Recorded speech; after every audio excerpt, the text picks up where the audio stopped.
you know. That's the fun of it.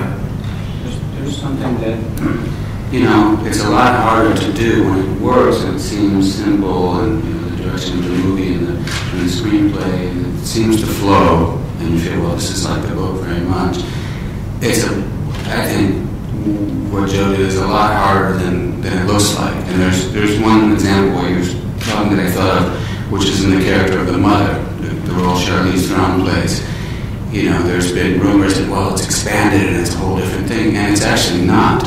He found a very clever way going to another medium, and you know, he and John together. You know, John, by how he directed those sequences with her. In particular, I'm thinking about the scene across the table. What I felt reading the book, and I read it several times, wasn't that I didn't like her, but I disagreed with her, and that's it. I kind of felt that the man and the boy, the man in particular, were braver, and you sort of leave her behind and get on with these guys. What they did in the movie, with the screenplay and the way the movie's structured, is that you understand her point of view. And when the character of the man and the woman agree to disagree, really at that point in the story, her choice in the face of the end of nature, really, and the loss of humanity and the hopelessness of it all, you know, to do as the neighbors do and end it your own way, your life. It's the rational one. It's the sensible one. And when she asks the man, you know, how do you plan to survive and why, he doesn't really have an answer. He comes to answer the why by the end and so forth. The how, we never know. But that's something that you really got her across in a way, and of course Charlize did a really good job. In a way you understand her. Her point is as valid as the man's in a way. It's just different.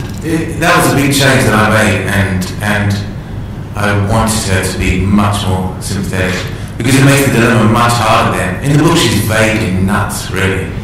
And that's probably what's going to do with Cormac's relationships over the years, I don't know. But we wanted to really feel for her and her dilemma, which makes his dilemma even worse, you know.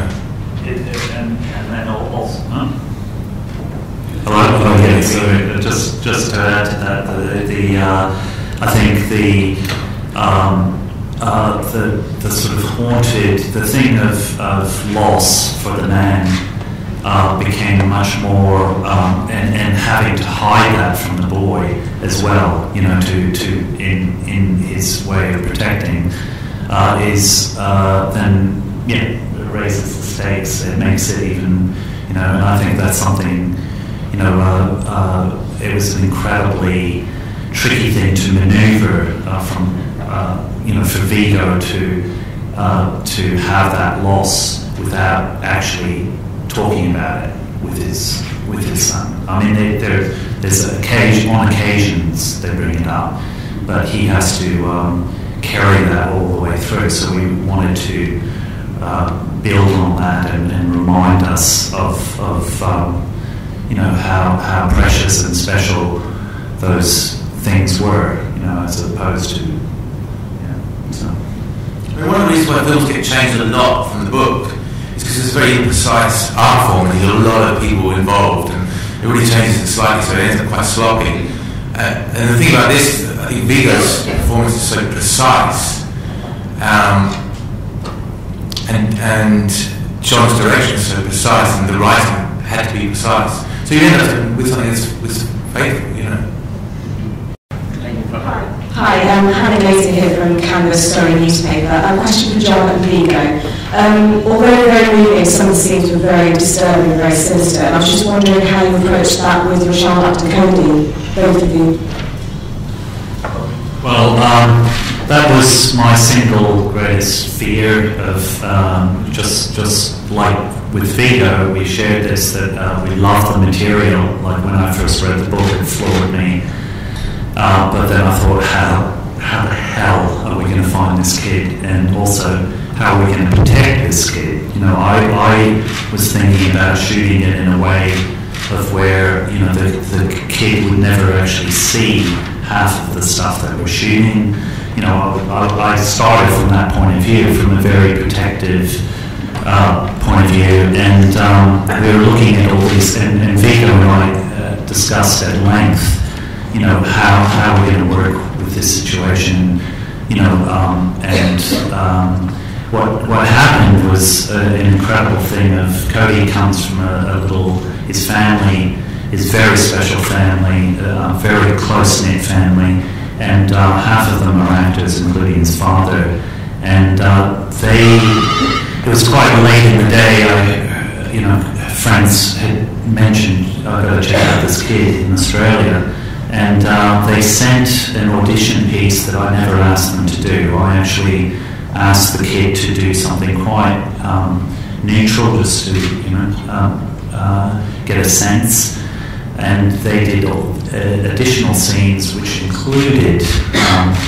Cody's father playing the father for real and teaching him about how to, you know, putting a gun in his mouth. And that was basically his message to me, to say, you know, my kid can handle this, or they were completely insane. And, you know, of course that did cross my mind as well, and I thought, well, at least I've got to check it out, you know, I can't dismiss this. And I think when by the time we got it down to 4 kids, and working, because the critical thing was the relationship, so Vico came in and we worked together on each kid to see how it worked. And Cody, at that point, his father had already written the entire book, all stuff that, you know, so suddenly my strategy went out the window, because actually here was a kid that was incredibly grounded, basically mature beyond his years, and it was that kind of maturity. He was still a kid, and yet he was this incredible, had this instinctual understanding of what storytelling is and what. Yeah, absolutely. He at the time he was 10, but just turned 11, so he could actually play. You know, we were, again, that was interesting. We were looking at kids, younger kids, you know, as young as 7 and 8, but the actual whole dynamic changed. It suddenly became, it didn't become a two-hander, it wasn't as interesting or complex, and also that leap of faith that the boy takes, standing on his own feet.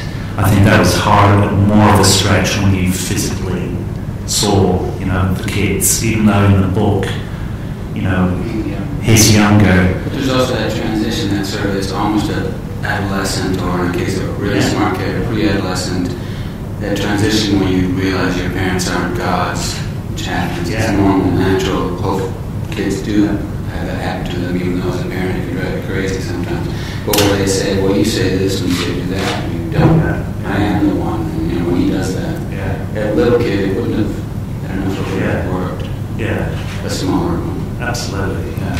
So that was a great lesson, like the material, you know, and you know, you've heard Vico talk about working with Cody, and I had this, you know, similar experience. It was just fantastic. Hi, I'm Sharon Taylor, Martin Image. I've got a question for John. I'm just wondering what your thoughts are about the way the film ends. How the rest of the time, you know. Well,